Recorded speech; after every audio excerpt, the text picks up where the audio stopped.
आइए आज हम बात करते हैं मीनू से। मीनू हमारी +2 क्लास की स्टूडेंट रही हैं। मीनू ने +2 मैथ्स की तैयारी करी थी। आइए बात करते हैं मीनू से। तो मीनू ये बताइए आपका रिजल्ट कब आया था? मेरा रिजल्ट 2023 में मैंने 12th की थी, जो कि मेरे री आ गई थी मैथ्स में। तो मीनू कह रही है कि मीनू की मैथ्स में 12th में री आ गई थी 2023 में।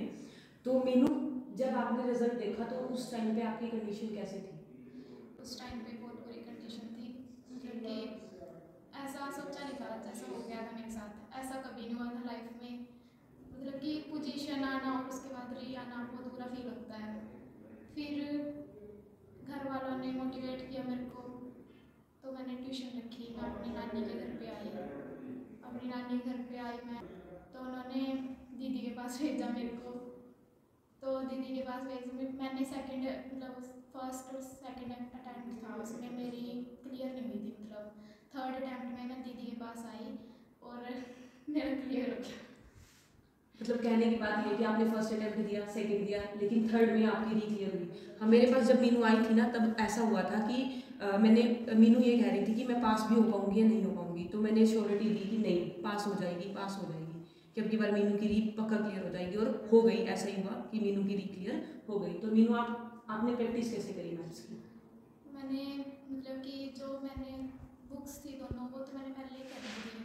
उसके बाद मैंने जितने भी क्वेश्चन पेपर्स होते हैं और जो 2024 के थे, 2023 के, मतलब लास्ट 5 ईयर्स के, मतलब क्वेश्चन पेपर जितने भी सेट्स थे ना, मैंने पूरे किए। वो मीन्स आपने प्रीवियस ईयर क्वेश्चन पेपर तो सॉल्व किए ही किए, हाँ और साथ में 2024 के जो सैम्पल पेपर आए थे वो भी मीनू ने सॉल्व किए हैं। वो भी सब सॉल्व किए। तो मीनू आप मोटिवेट कैसे रखते थे खुद को? मतलब एक फेलियर देखने के बाद वो हो जाता है ना कि बंदा थोड़ा डीमोटिवेट फील करने लग जाता है। तो आप मोटिवेट कैसे होते थे? आपको किसने मोटिवेट करा? और जैसे कई बार क्या होता है कि हम काफ़ी टाइम तक, लंबे टाइम तक मैथ्स की प्रैक्टिस करने लग जाते हैं ना, और जब हमारे आंसर नहीं आते तो तब भी हम डीमोटिवेट फील करते हैं ना मैथ्स को करते हुए। तो तब आप उस चीज़ को, उस सिचुएशन को कैसे हैंडल करते थे? जो फर्स्ट अटैम्प्ट था उसमें तो मेरे को होता था कि बहुत बार मतलब आंसर्स नहीं आते थे, और सेकंड अटैम्प्ट में मतलब कि मोस्टली आ जाते थे। कुछ क्वेश्चंस होते हैं जो मैं अपने ट्यूशन टीचर से पूछ लेती थी, मतलब।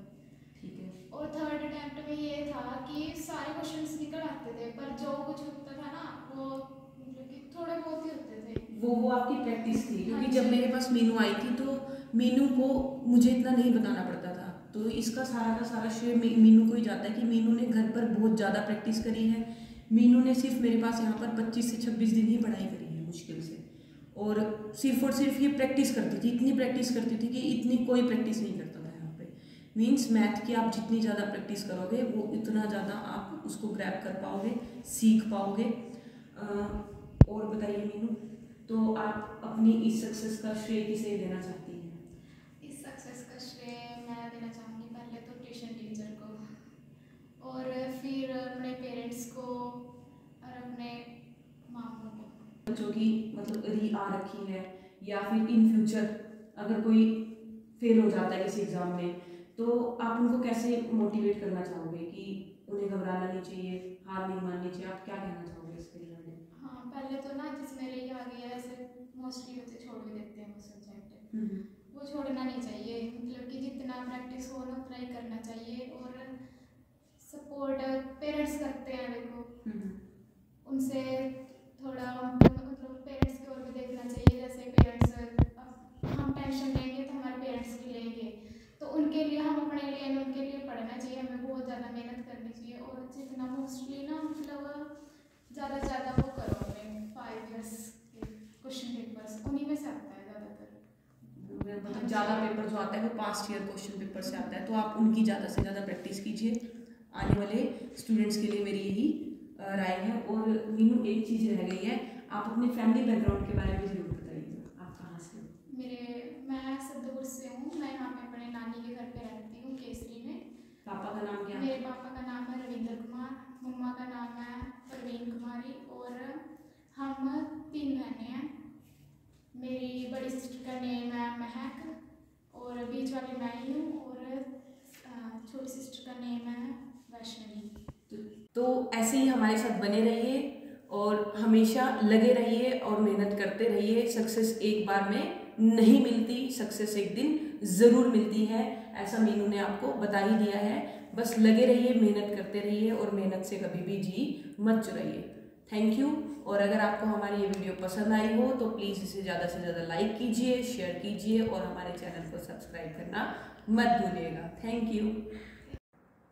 मीनू, मुझे आप ये बताइए कि इस जर्नी में आपकी सबसे अच्छी बात क्या रही, कि आपको क्या कुछ सीखने को मिला इस जर्नी के दौरान तैयारी करते करते? ये सीखने को मिला कि दूसरों की बातों की ओर ध्यान नहीं देना चाहिए, अपने भगवान में अपनी तैयारी पे मतलब पूरा फोकस रखना चाहिए। और कुछ लोग बोलते हैं कि भगवान से कुछ नहीं होता, बट मेरे को पता है, मेरे को तो अपने भगवान में पूरा विश्वास है। मेरे को पता था एक दिन तो सक्सेस जरूर मिलेगी, वो आज मिल चुकी है। बिल्कुल सही बोला मीनू ने। मेरा भी भगवान जी में बहुत ज़्यादा विश्वास है। मैं ये मानती हूँ कि अगर कोई आपके साथ बुरा भी कर रहा है तो आप उसे भगवान जी के ऊपर छोड़ दीजिए कि कुछ ना कुछ तो अच्छा होगा। अगर आपके साथ कुछ ना कुछ बुरा होने जा रहा है ना, तो इसका मतलब उसमें भी कुछ अच्छा छिपा है। और मेरी यही थिंकिंग है, मैं हमेशा यही मान के चलती हूँ कि अगर मेरे साथ कुछ बुरा भी हुआ है, इसका मतलब उसमें कुछ अच्छा छिपा हुआ है। और तो ऐसे ही आप भी भगवान में विश्वास बनाए रखिए। Thank you.